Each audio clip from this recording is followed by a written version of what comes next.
Welcome to KIMUN 2022. This is the opening ceremony and we cannot be more excited to host it this year. Inyong and I, SG, Secretary General Yusuf Al-Azari. And I'm Inyong Huang, the DSG of KIMUN. And together we welcome you all to the conference. We cannot be more excited for it, and we really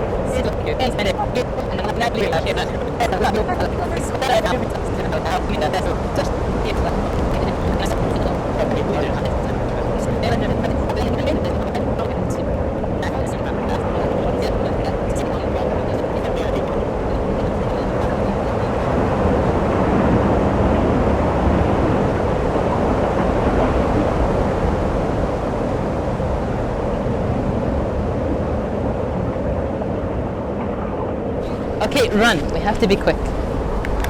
Oh, gosh, we made it. We're back. Okay, let's try that again. Yeah. Hello, everyone. Good afternoon, all, and welcome to the opening ceremony of KIMUN 2022. Standing here today is I, Yusuf Al-Azari, the Secretary General, and I am Inyong Huang, the Deputy Secretary General of KIMUN. We started our MUN journeys together, I remember, just 4 years ago. And I remember how different it was, how scary it was, trying to live up to those more experienced.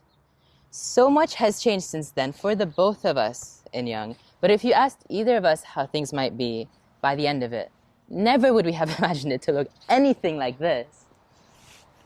Standing here upon Kuwait Towers, the icon of our country, representing not only the hard work put into this conference, but also Kuwait itself. It is truly astonishing that the grand calculus of this universe had led us to this special moment, to us leading the very first conference, the very first Kuwait International Conference. Without the pandemic, without resilience, and without the 30+ amazing team members that we met along the way, this wouldn't have been able to be possible. And by now, I've come to be a strong believer in that everything happens for a reason, and it all works out in the end.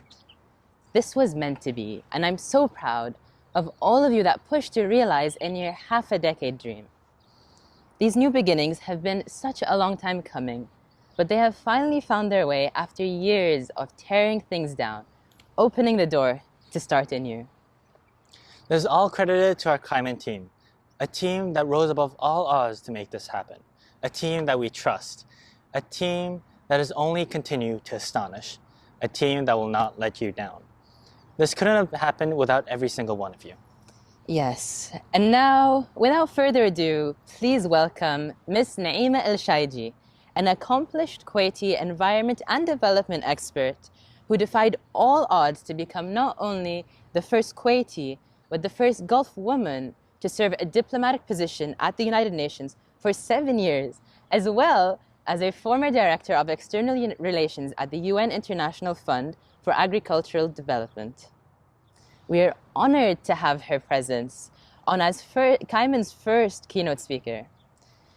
Without further ado, Ms. Naima El-Shaiji. Good afternoon. I am so pleased to have a chance to speak to you all, and I hope you will find it useful of what I am going to be mentioning. I have been asked to speak briefly about myself and how did I come to be in the UN, or how did I come to work in the UN, the United Nations. And I started after I chose to take the training in the United States. But when I first went for the training, which was supposed to be the duration 6 months, I first visited the section in the United Nations which is responsible for fellowships and training, and I was there supposed to be in New York for a few days for orientation and briefing, and then I will go to the centers that I it was arranged for me to go for the training. And while I am there these few days, I asked the officer who was in charge for my program if it is possible to visit the United Nations headquarters. And she made arrangement for me to go, but she thought I was interested just as a tourist. And I went there for a day, and I was so interested and so, attracted to some of the discussion, especially in the General Assembly, where they were talking about environment.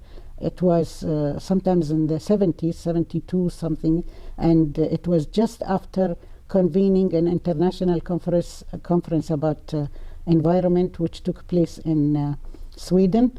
And they were actually reviewing and discussing all the outcome of that important conference. And that really attracted me so much, because environment is such a wide range of topics and scope, talking about environment and about pollution, whether it is water or air or other source of pollution. And I just forgot myself in that few minutes that we were in that hall. But suddenly the the guide pulled me to say, we have to move to another place. So I went, and still my mind is in the General Assembly. And then I went back to the officer in this training section, and I asked her, is it possible to go more as a staff to the UN and spend a day? She said, why? You have nothing to do with it. I said, no, please. I am interested, and since I have a few days here before I start my program, I would like to do that if possible. And then she arranged for me to get a pass more as a staff, and I went there and I spent a whole day. In fact, since that time, I got so interested in the UN and in issues which I realized that it's a lot of things about the humanitarian aspect and about many aspects of development. This is how I started becoming interested in the UN. I can't go on in detail, but as I went to my first station for training, which was in Colorado State University, I started also reading and searching for other aspects of the UN. And later I went to other training centers in the different parts of the United States. And still I start getting more and more involved and interested in the UN. Later, when I came back to Kuwait, I already had initiated so many activities and so many, I even applied for documents and information about environment and water to make a list, to make the center name as a place to receive most of these information and documentation, and established or helped to establish the library of the center. And at the same time, I start getting more and more involved in the environment, from especially the water aspect.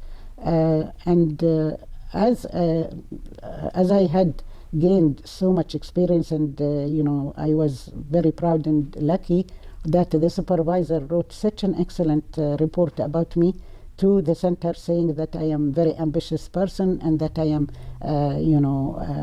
thinking always to advance and so on. And that was received in the center very well, welcomed. And they start giving me more activities and responsibilities. And this is how later on I had to be on a secondment from the Ministry of Electricity and Water to Ministry of Health, because then there they had another project, UN project, and they were looking for local counterparts, and especially for the pollution or the environment expert. And they at that time it was late Dr. Abdurrahman Al-Awadi, who was that time was the Assistant Under Secretary for Preventive Medicine, was the director of that project, which is called the Human Environment Project for Kuwait. and it is with another two organizations, which are the WHO, the World Health Organization, and ILO, the International Labour Organization, jointly with the Ministry of Health to have that project. So I also got involved and got to know more about other organizations. And in that time, I found it more opening for thinking and learning more about environment. And while I am doing that, I was told, or I was asked to join the planning board in Kuwait to establish, or to help them establish, a section for environmental studies in the environment planning department. And there again is another involvement with the UN.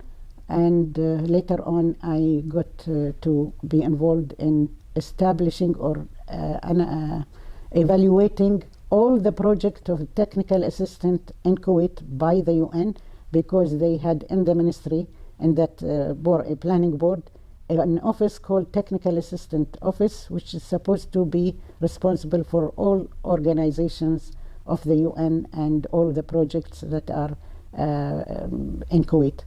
And it is a really big story, but I cannot go on like that. I had been involved so much then with the technical assistant and international cooperation in the planning, and then I got also more involved in development aspect. And later on, as I was reviewing and evaluating and being supervising all these kind of projects and activities, I was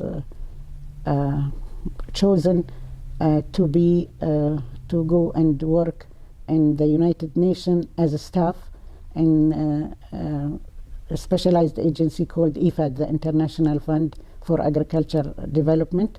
And there was a lady from Belgium.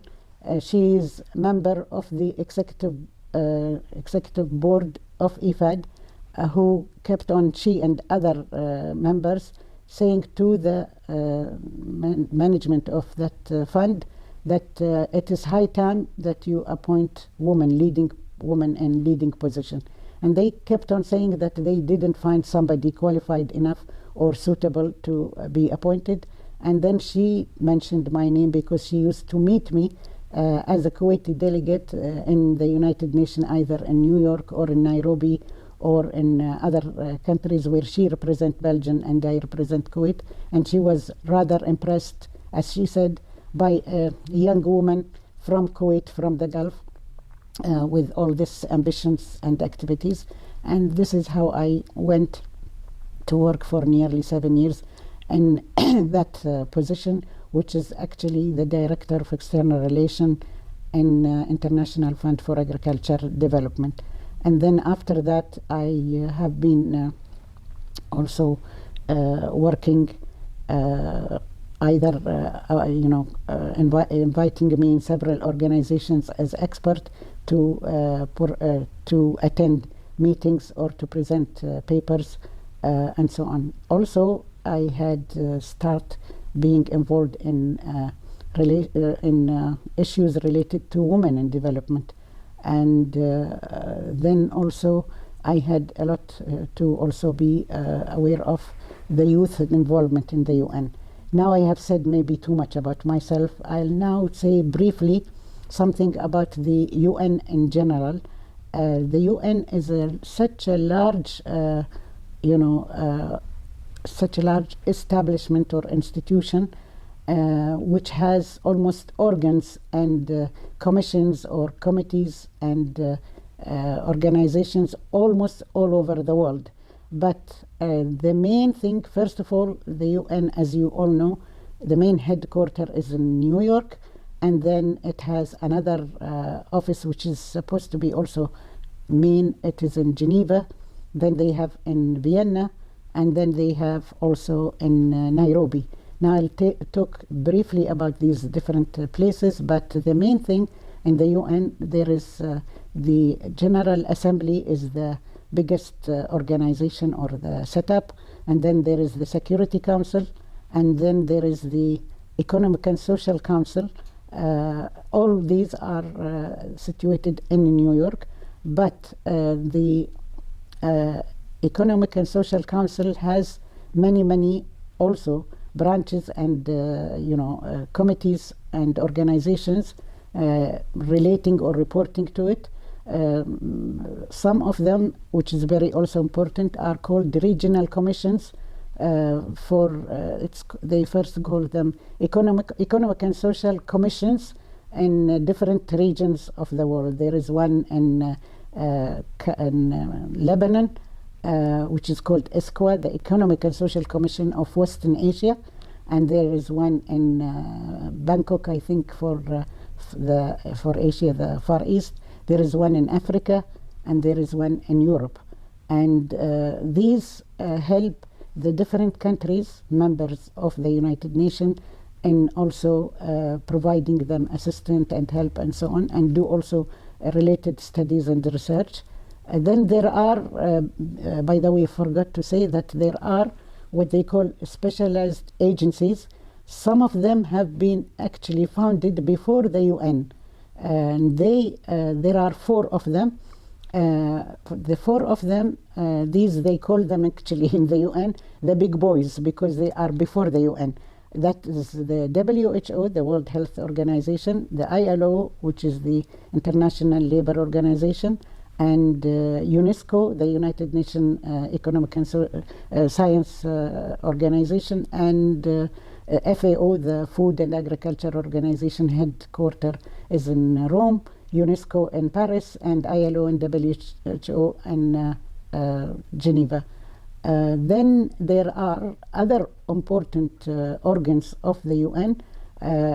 Especially there are 2, one called UNDP, United Nations Development Program, also the headquarters of it in New York, but they also have regional offices or regional supervisors or chiefs for different regions. And then they have UNEP, United Nations Environment Program, which is the headquarters of it. That was one of the first big organs of the UN, which is the headquarters of it for the first time in a developing country, that is in Kenya, Nairobi. And then that UNEP has also other branches for habitat and for so many things that it takes long time to speak in detail about all these organs. And of course there are representation almost in every members of the United Nations has to have an office which they have in it. They call them resident coordinator or resident representative of the UN, responsible for UNDP mainly, and at the same time for other organizations that helps the countries, especially for developing countries. And of course then there are quite a lot of groups, and it is a very complicated setup, but it is quite a pleasure to know more and more, and you get it by practice. You cannot achieve or you cannot master all that by just knowing or reading. You really have to practice, and sometimes you get surprises of how do you know about this. You have to ask, you have to read. The only way to get to be involved and to have interest in the UN is that you have to look, you have to read, you have to ask, you have to make sure that you really learn more and more, and don't be shy to ask if you don't know. Now, the main thing is that what I learned from all this is that before you talk to intervene or to participate in any discussion, you must listen carefully. You must read a background if there is something available. You must be fully aware of what is going on before you start talking or commenting or criticizing. Because unless you are sure of yourself, and that is something important for you as youth, if you don't have enough a good idea about where you are involved and so on, you will not gain, it will not be good, not advisable. So you really have to read, you have to listen, you have to observe, you have to ask, you have to investigate, but you learn as you go by practice. And the issues that they deal with in the UN, there is political, there is economical, social, human rights, so many issues, and they have different organs and different sections for dealing with all these. But you get to learn and to feel that there is global matters and they are all related. I learned from all this involvement that you have to be looking for comprehensiveness, for global, for too much. You have to realize that many issues are interrelated.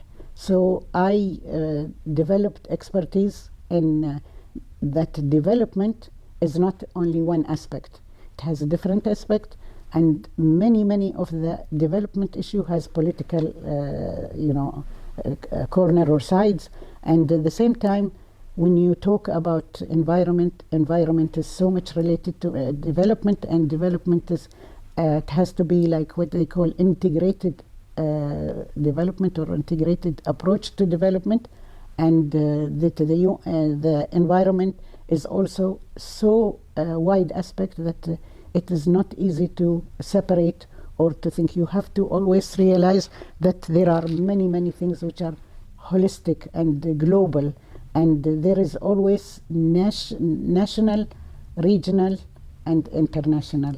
And you get to learn. If you get interested, you will benefit more. If you are finding it bored or difficult, or you have no patience to learn, then you are not going to benefit. Also, if you work and if you are interested to be involved with the UN, you have to, as I said, read, listen, and investigate, and so on. And then eventually you will find yourself so much involved and so much,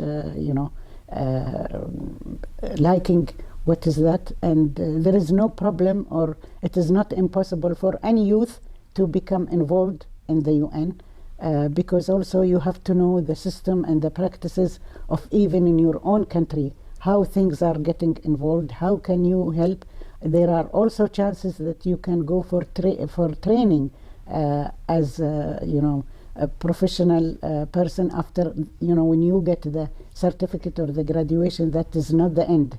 That is the beginning of how you can have experience and how can you develop further expertise. And you must be modest enough to realize that things, and patient, so you can get involved.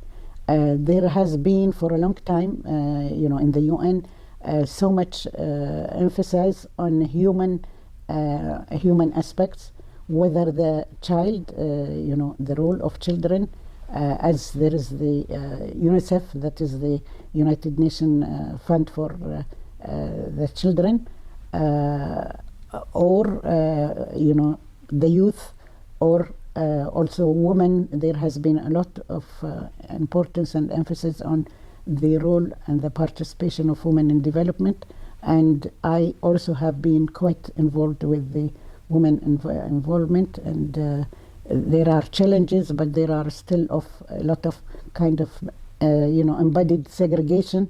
Sometimes they don't want to admit, even on a government level or in a local level, but now it become more important that it is more specified, and there has been a lot of protocols and conventions and agreements about involvement of women in development. And they started by naming 1975 as the Women's Year, where they organized a conference for the women, United Nations first conference on women, and the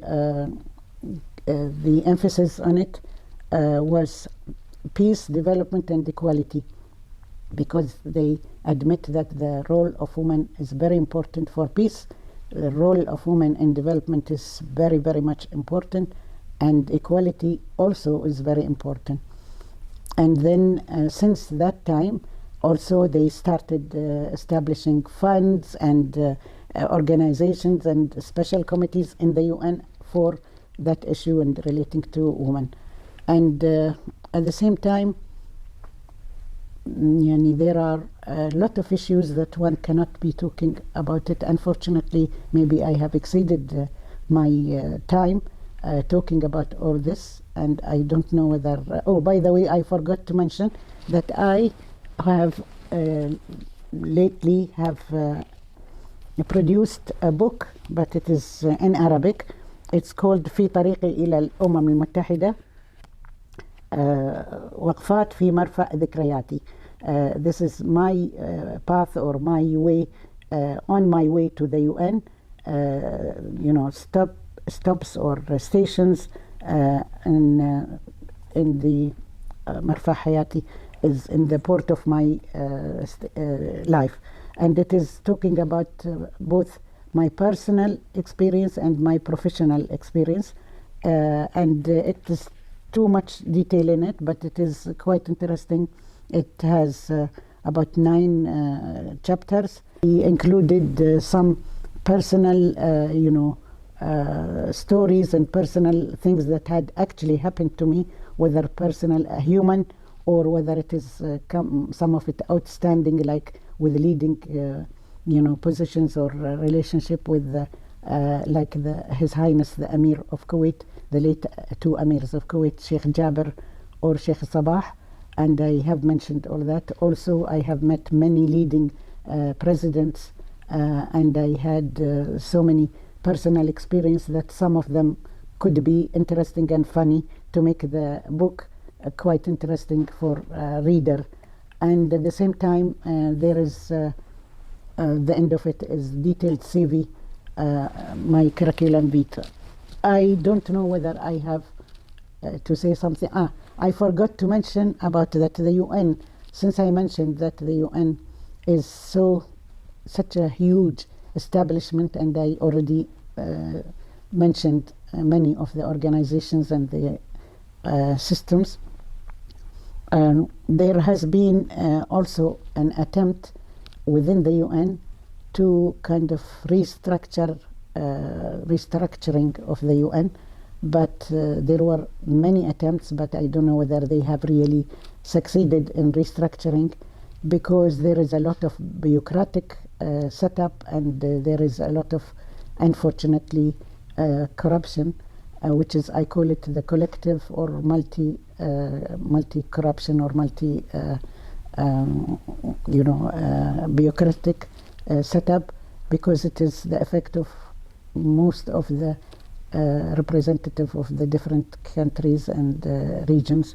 But there has been a lot of attempt, but I am sure there is still room for improvement, and there is I feel and I have hope that most of you, the youth, who are very much interested in the UN, could also contribute. Once you grasp and understand the complication and the detailed setup of the UN, you might be able to come with some aspect, and that might be even sometimes good issue to have as a lecture by itself. And I think I have maybe touched on almost everything. I hope that that's it. The importance of the model of UN is that it definitely give you chances to get to be acquainted with the UN and how important the UN as a major establishment in the whole world, as a global establishment, and that it will also give you some practice to learn and to hear and to practice some of the discussion and the dialoguing and investigating and also reading about the issue that you have to be talking about, and making sure that you have to be listening to speakers. It teach you, also give you some discipline, and make you realize that you have to listen to previous speakers. You have to also make sure that you reply adequately or appropriately. You have to also get practice by also reading before you attend such dialoguing or such discussion. It gives you a chance to learn a bit, not much, about the UN different establishment, and that it gives you an idea that there is a chance for discussion and dialoguing and learning and respecting the views of others. Even if you disagree with the previous speakers, you can also learn how to reply, and that will definitely give you insight to how things work, and how you learn how to become a disciplined person and to respect the views of others. But then I think it is very, very useful, especially for those who have ambition to work or to be eventually either involved as a representative from his or her country or as a staff in the UN, because there are many opportunities to become a junior staff in the UN or to attend some training activities and to develop your ability to become an officer or representative of your country, or to be appointed as a UN person. But also it makes you learn that you have to have the to become humble enough to learn that things, you cannot be knowing everything from the beginning. You have to know that you will get to be involved, and gradually you will gain experience and practice, and then you learn to have confidence in yourself and to be substantive in your intervention, and to also be patient, to listen and to understand and appreciate the other side of the stories or the other opinions.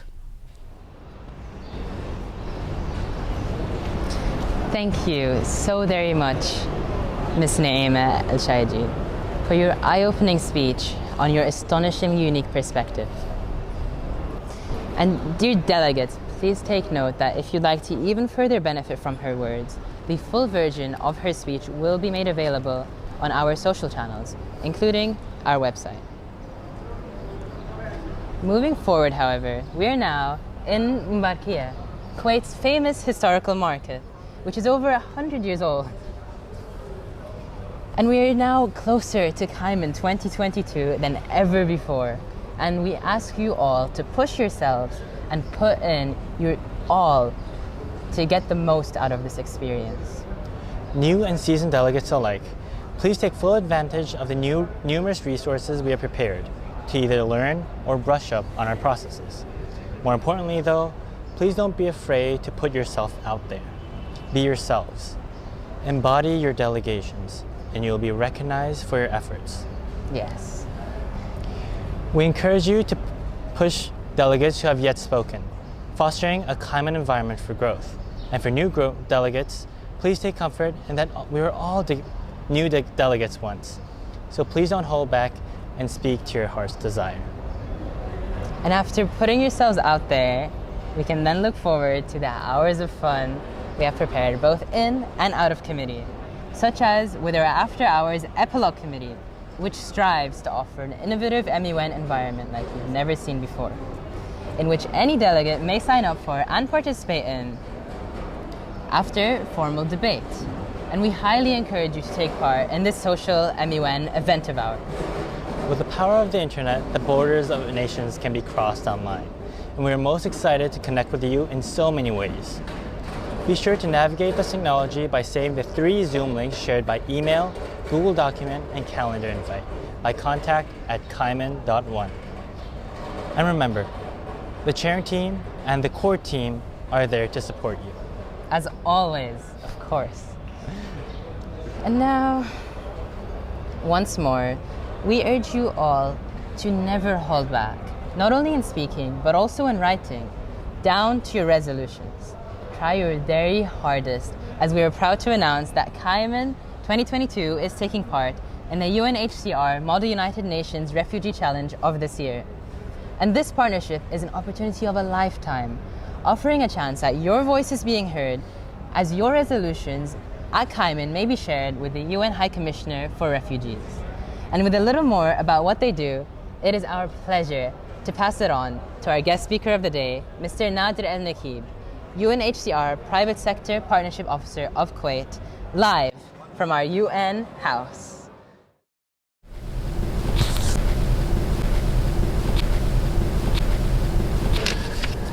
Good afternoon, dear MUNers. I'm so happy to be addressing you today, although through a camera, hopefully one day in person. I'd like to welcome you here to visit us at the UN House in Kuwait one day as colleagues, not only as volunteers. I have love for MUN.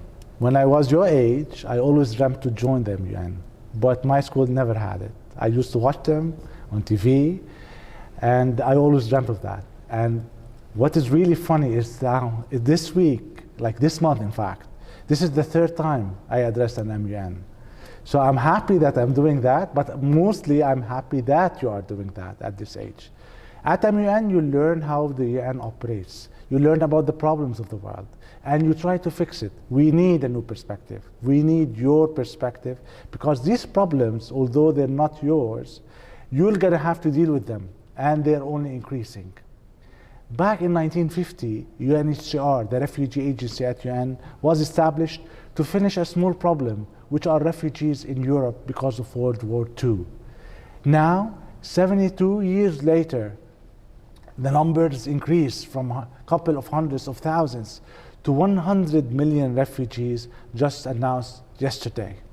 We are witnessing unprecedented numbers of refugees. Some were born and died, and their parents and their children were born and died in camps.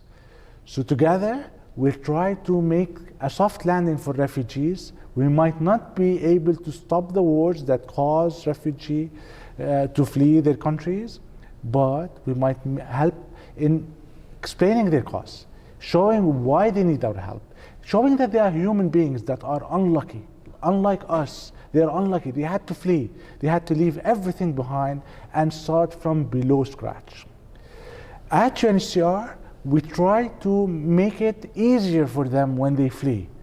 A tent, when you flee your home, a tent will be a luxury. Food, water will be secondary. So that you can imagine how hard it is on everybody when they flee. And then we try to support them with basic needs, some cash to buy their own stuff, some food, education, health, and hopefully we can help them return to their countries and rebuild if we can. A new wave of refugees are called climate refugees.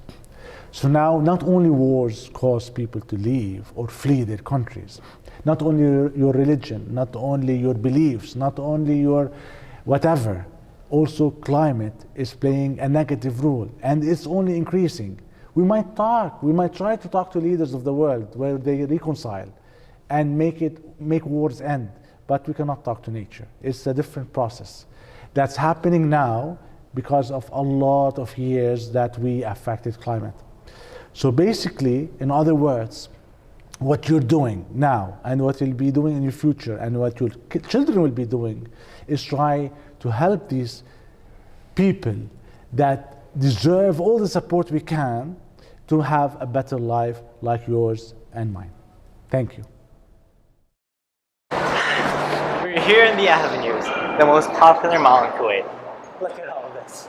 It embodies the progress Kuwait has made in the recent era. From a tiny port and trade city to a wealthy oil-producing nation. Seeing so many people here is strange. Just a year ago, this place was almost deserted. Only those who lived in this area were allowed to come here to shop for essentials. Now we can see it come back to life. New beginnings are always exciting. It gives us this opportunity to try things that we may have been hesitant to do otherwise. And the pandemic has given just that opportunity, and we have taken it to introduce the very first KIMUN New Beginnings into this world. However, this conference cannot just be about us. As Mr. Al-Nakib said, the global refugee crisis is actually growing. And those in the refugee camps are those that experience the full wrath of the virus. Not only that, climate change, emerging conflicts, and poverty still affect the lives of fellow human beings around the world. Although you may be placing yourselves in these virtual scenarios today, the topics you'll be discussing today are more than real. Therefore, as global citizens, we ask you to have a sense of duty when debating these topics. From the General Assembly, fighting the refugee climate crisis and mitigating the impact of climate change on employment, To the African Union, fighting statelessness in the Western Sahara. to the Historical Committee, reacting to the Spanish flu pandemic of 1917, just about 100 years late. No. And lastly, the Security Council, discussing the pressing conference in Ukraine. But let's not forget the Epilogue Committee, coming out of the shadows, only to handle the most dire issues, open to all delegates after formal debate, of course. We deeply thank the tirelessly working team members who we have trusted to get all of this done. They truly will never Give you up, let you down run around. or desert you.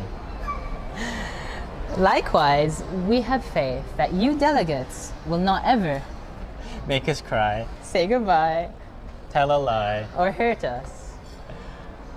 Furthermore, with the UNHCR MUN challenge, this is an opportunity to make your resolutions last long after the conference has ended. So please give it your all. One last time, be yourselves, put yourselves out there. Don't hold your thoughts back. It's all about your drive. It's all about your passion. No, Yusuf, Stay Yusuf. hungry. We're out of time. We have to All wrap right. it up. All right. My apologies. In that case, let's go. Whoa. Wow. All right. Well, reporting now from Sheikh Jabir Al Ahmed Cultural Center, also known as Kuwait's main opera house. We are. Wait, Yusuf? I Yeah? feel something in my pocket. Oh, is it that timing? I think it is. Time to conclude. Yep. All right, well, it is our honor to declare KIMUN 2022 New Beginnings officially now in session. Thank you guys so much for watching this opening ceremony. We had so much fun filming it, and I hope you had fun watching it too. And I hope you have even more fun in the committees itself. You may now hold the virtual applause, which we appreciate so very much. And now what you have to do is report back to your committees and have fun. Thank you. We're wishing you all the best, only the greatest. Yep. See you soon.